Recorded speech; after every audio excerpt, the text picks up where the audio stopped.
One of the hottest teams in the NBA right now actually started out this season as the coldest.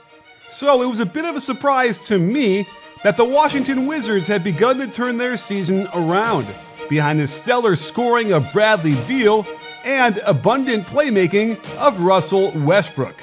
So let's look at how this pair has been connecting on offense to discover how the Wizards are making magic.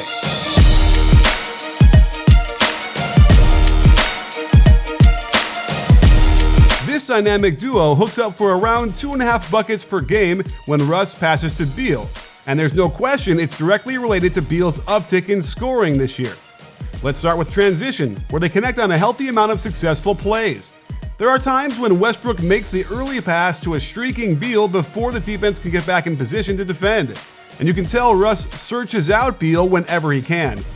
Here, he spots him on the right side, stares at him for 2 dribbles before waiting for the right moment to slip the pass between guys for the layup. And the other subset of transition dimes occur when Russ uses his immense gravity and threat to score himself on the fast break as he drags most of the Nuggets into the lane with him. Check the Lopez attempt at a screen here before Beal knifes through the defense, catches the nice pass, and finishes the inside hand layup. Attacking in the middle of the floor, watch Fred VanVleet get sucked into the lane to help his teammates stop a potential Westbrook dunk, only to leave Beal open from behind the arc for a nice hop into the shot. On this quick push up the court, you can count 3 defenders going to the ball as Russ gets into the paint, and it opens up the easy trail 3. It might have taken a bunch of games, but it does appear that Russ and Brad are developing some real chemistry where the off-ball movement allows Westbrook to find Beal even when they're not running traditional offensive plays. When Westbrook played under coach Scott Brooks in OKC, the offense there wasn't renowned for its cleverness, but under new settings and different personnel, they run a lot of nice sets. Their base motion has Beal coming off quick pin-aways while Russ brings the ball up out top. With a shooter like Beal, these are the no-effort assists for Russ. An oldie but a goodie, the Wizards run a double ball screen into double pin down. As Westbrook brings the ball to the left side on the dribble, Beal comes off at the top of the key for a quick release triple. With a player this good at moving off ball, the point guard needs to develop a good Vulcan mind meld with his backcourt mate, as Beal breaks off the pin down to flare screen when Beverly gets in his way. The skip pass is on the money and allows an opening for the corner 3-point shot.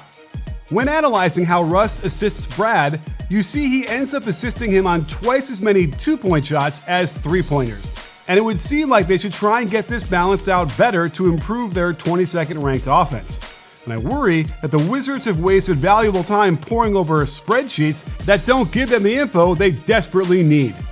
You might feel the same way running your business, as you've outgrown QuickBooks and need more analysis than your outdated spreadsheets can provide. Netsuite can solve all your problems by eliminating wasteful spending on multiple systems and platforms, as it will give you all the visibility and control over your financials, HR, inventory, e-commerce, and more. Everything you need all in one place, instantaneously.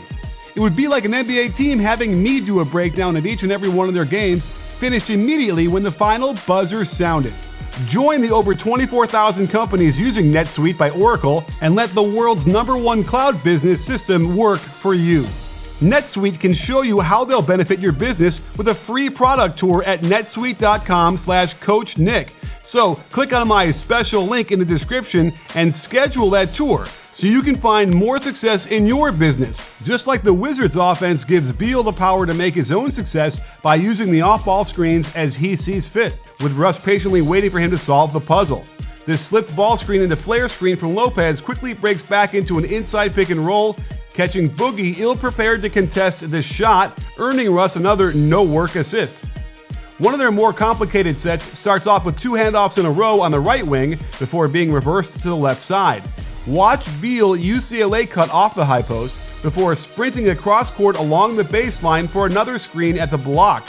All Russ needs to do here is fire the pass to the open man, and it's interesting how often the defender is lured into going on the high side of the screen at the block. Beal hugs the baseline while the defender flies by and gets the open mid-range shot to drop for another assist to Russ. Instead of Beal getting the handoff from Russ and passing to the big on top for another handoff right back, they can run straight pistol, where the big sets the inside ball screen. If the screen is set well, then he's wide open as Embiid had dropped into the lane. They also run a bit of Spain pick and roll. Watch Beal backscreen Lopez's man. Boogie does a good job not switching, but the other two defenders both go to Russ, leaving Beal, of all people, wide open at the free throw line. Here's an Iverson cut across the free throw line that gets Beal's man 3 steps out of position with no help in sight. Russ definitely gets dependent on Beal, ignoring the rest of the offense to let him go to work off ball until he eventually gets open.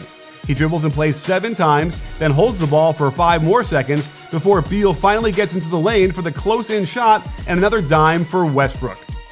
In this situation, Russ only needs 1 more assist for a triple-double, so he patiently waits for Beal to make the same cut here and happily throws it to him, knowing Beal is their best finisher. Over the last 10 games, it seems clear that Davis Bertans getting back to his normal shooting has been a huge factor in their resurgence. He's taking over 7 a game and shooting over 50%, and this opens up a lot of space for everyone else. Aside from Beal's on-off, it's Bertans who juices the offense most when he's on the floor, and Brooks would be wise to get him back in the starting lineup. While the Wizards have lost 2 in a row, one being an excruciating last-second loss to the Celtics on the road, they're still winners of 7 of their last 10 and back in the playoff hunt. And a lot of their success is owed to the pairing of Russ and Beal in the backcourt, as Russ sets him up and Beal knocks him down. If you haven't heard, I've got a special YouTube membership filled with lots of perks and extra content, like this interview I did with Steph Curry's trainer, Brandon Payne. Here's a quick sample, and if you become a member, you'll be able to watch the whole thing plus a lot more. And if you like this video, please hit that subscribe button and give a thumbs up. Now, how long have you been working with Steph? Since 2011, but if you go by off seasons, I believe this will be our 11th off season coming up this year, 10th or 11th. Yeah, so it's been a long ride. It's been a good one, and we're still finding ways to get better, and we're still trying to be creative with how to combat the different types of coverages and things that he's seeing in games. So, it's rare to talk to somebody who's been working with somebody for so long, so intensely. So I'm wondering, what are there skills this year that he's added to his game that he simply didn't even use or have 4 years ago? I mean, I think that the opportunity is different, right? So I think that the makeup of the team has presented different opportunities for him. In the past, he's had guys to where he could really move without the ball a lot and really play off of their abilities.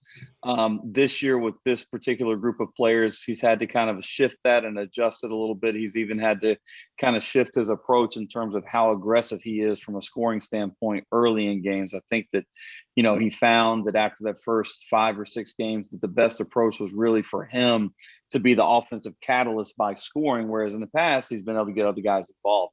So I don't know that we've that he's added a ton. We've added some, of course, but it's just that there's more opportunity to utilize the dribble. There's more opportunity for him to really utilize his space creation and one-on-one and even one-on-2 situations to get shots. So there are things that he's just getting more opportunity to use them this year.